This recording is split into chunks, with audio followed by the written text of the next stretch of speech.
नमः शिवाय। ओम श्री भगवती वासुदेवाय नमः। स्वागत है आपका हमारे चैनल श्री वचन में। आज हम मार्गशीर्ष मास कथा अध्याय 16वां बताने जा रहे हैं। कार्तवीर्य ने पूछा, हे भगवान, कांचन मालिनी और राक्षस कौन थे? कृपया उस इतिहास को आप बताइए। दत्तात्रेय जी बोले, राजन, विद्वान और ज्ञानी तथा धर्म जिज्ञासु को समस्त रहस्य बता देने चाहिए, यही उचित बात है। इस इतिहास को सुनने से अश्वमेध यज्ञ का फल प्राप्त होता है। परम सुंदरी कांचन मालिनी एक अप्सरा थी। वह माघ स्नान त्रिवेणी में करके जब शिवालय की ओर जा रही थी तो पर्वत की कंदरा में बैठे एक वृद्ध राक्षस ने उसे देखा। उसकी सुंदरता को देखकर राक्षस आश्चर्यचकित रह गया और राक्षस ने पूछा कि हे सुकेशी, तू कौन है और कहाँ से आती है? तेरे वस्त्र और केश गीले क्यों हैं? ऐसा कौन सा पुण्य है जिसके कारण तेरा तेज दमक रहा है?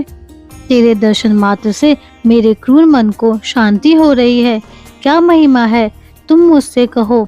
तब अप्सरा ने कहा, हे राक्षस, मैं एक अप्सरा हूँ। मेरा नाम कांचन मालिनी है। क्योंकि मैं इस समय त्रिवेणी से स्नान करके लौट रही हूँ, इस कारण मेरे वस्त्र और केश गीले हैं। मैं शिव पूजन के लिए कैलाश जा रही हूँ। मेरे ऊपर जो तेज प्रतीत होता है वह माघ स्नान और प्रयागराज के संगम त्रिवेणी के जल का प्रभाव है। जिस पुण्य के प्रताप से मैं सुबुद्धि गंधर्व की कन्या पैदा और उमा की सखी हुई हूँ, उसका भी इतिहास सुनो। पूर्व जन्म में मैं कलिंग राजा की प्रिय वैश्यी सुख संपत्ति के कारण मैं गर्व में फूली रहती थी। श्रेष्ठ सुंदरी होने के कारण सारा नगर मुझ पर मोहित था। मैंने इच्छा अनुसार भोग विलास किया, कामे पुरुषों के धन को मनमाने तरीके से ठगा। मेरे पास धन वैभव और संपत्ति की कोई कमी नहीं थी। उस समय कलिंग में मेरे नाम की धूम थी। परंतु जब मैं वृद्धा हुई तो मैंने विचार किया कि मैंने अपना सारा जीवन काम वासना और धन संचय में ही व्यतीत किया है, कभी धर्म की ओर ध्यान ही नहीं दिया। इस विचार के आते ही मेरी आत्मा को बहुत कष्ट हुआ। अंत में विचार कर मैं राजपुरोहित के पास और तब मैंने अति विनीत स्वर में विलाप करते हुए अपने मन की व्यथा उनसे कही। मैंने कहा, हे विप्र, मैं बहुत ही पापी हूँ। मैंने कभी भगवान के चरण कमलों को प्राप्त करने के लिए जब तब व्रत और पूजन नहीं किया। जवानी के नशे में भोग विलास में पड़कर मैंने अपने तीनों जन्म नष्ट कर दिए हैं। हे नाथ, अब आप मुझ अबला को उबारिए और मेरा उद्धार करिए। मेरे वचनों को सुनकर पुरोहित ने कहा कि हे सुमुखी, तेरे समस्त पापों को मैं जानता हूँ। तूने जो पाप किए हैं उनसे सहज ही मुक्त होने का एक ही उपाय है कि तू प्रयागराज जा और अपने मन को निर्मल कर। तू त्रिवेणी में स्नान कर। तीर्थराज प्रयाग में ही यह शक्ति है कि वे तेरे सारे पापों को नष्ट कर सकते हैं।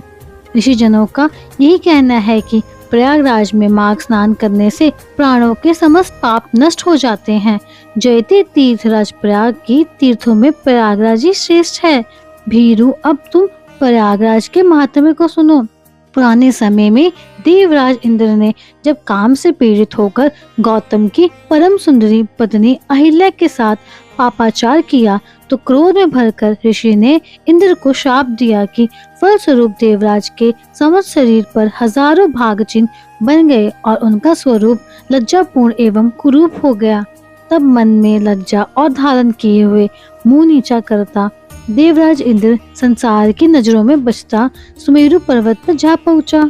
वहां 100 योजन लंबी सरोवर में खिले स्वर्ण कमल को देखकर एक कमल के भरे हुए कोटर में छुपकर बैठ गया।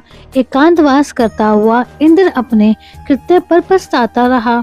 उसने अपनी कामुकता को लाख बार धिक्कारा और बार बार अपने ऊपर ग्लानि करने लगा। उधर देवराज इंद्र के बिना स्वर्ग की शोभा नष्ट होने लगी। तब इंद्राणी देवताओं को साथ लेकर बृहस्पति जी के पास गई। उसने कहा कि हे भगवान, स्वामी के बिना मेरा जीवन अप्रिय हो रहा है। कृपा करके आप ही बताएं, स्वामी कहाँ हैं? हे नाथ, आप मुझ पर और देवताओं पर दया करके इंद्र का पता बताएं। बृहस्पति जी बोले, हे सुभगे, तेरे पति इंद्र ने बिना सोचे विचारे जिस महान पाप को कर डाला है, उसकी लज्जा से ही वह एक एकांतवास कर रहे हैं। इंद्र ने मद में आकर कर्म कुकर्म का विचार नहीं किया। उस दशा में वह क्षय करने वाले घृणित एवं प्रकट कुकर्म पर बैठा है। चलो मैं तुमको वह स्थान बताता हूँ जहाँ इस समय इंद्र छिपा बैठा है। तब बृहस्पति जी समस्त देवताओं एवं इंद्राणी शची को साथ लिए उस सरोवर के पास गए। वहां बृहस्पति ने इंद्र को समझाया। तब इंद्र को अपने स्थान से बाहर आना पड़ा। गुरु के सामने आते समय उसका मन ग्लानि से भर गया। वह अपने कुरूप पर लज्जित था और मन ही मन पछताता रहा। उसके नेत्र नीचे की ओर झुक गए। उसने लपक कर गुरु के चरण पकड़ लिए और आंसू बहाते हुए कहा कि हे देव, मैं तुम्हारी शरण में हूँ, मेरी रक्षा करो।